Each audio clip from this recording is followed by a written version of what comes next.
So I'm here to buy the ingredients for tonight's dinner, but what's my budget? Just this €10 note. So I'd better stick to the ingredients on my list. But just like me and my simple grocery shopping, Europe too has a recipe for its own budget. And how that's decided and where all the money comes from lays the foundations for the future. So what's it all about? Time to take a closer look. The Multi-Annual Financial Framework, or MFF, is commonly referred to as the EU budget. The current €960 billion budget came into force in 2014 and runs till 2020. But technically, it's not a budget, it's a guidebook in spending. Confused? Let's break it down. The EU budget comes from contributions by member states and is divided into three parts. A fixed percentage of their gross national income, custom duties on imports from outside the EU, and a percentage of VAT income.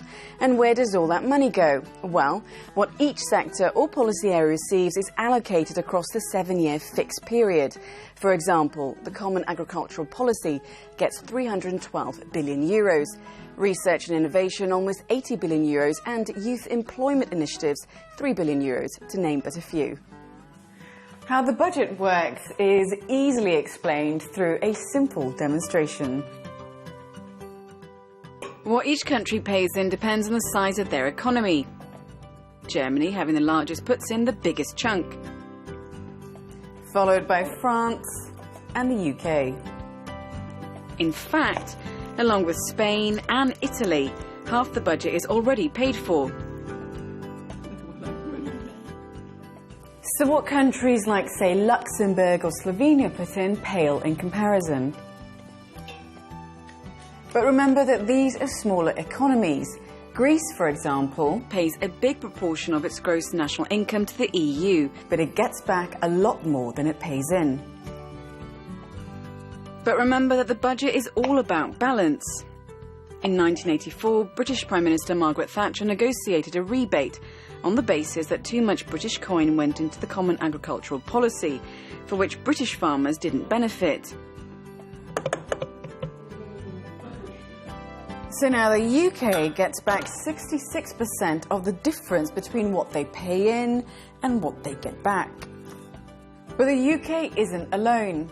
Germany, Austria, Sweden and the Netherlands all take back some of what they put in. Ta-da!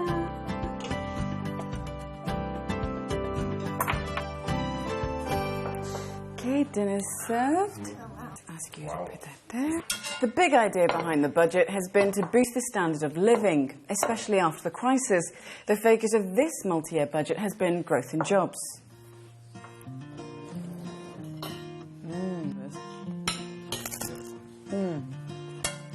All three institutions have a say in the budget, but as we've seen, it can be a tug-of-war. Member states wanted spending cuts, but Parliament wanted more money to invest in Europe's future. Fighting also broke out over own resources, how countries contribute to the budget. A financial transaction tax was put forward as one of the few alternatives to the current system. After 2.5 years, they all shook hands and the current system of contributions remains as it is for now. So just like we're tucking into our well-prepared meal, so is Europe. But what shape will the next EU budget take? Well, that's another story.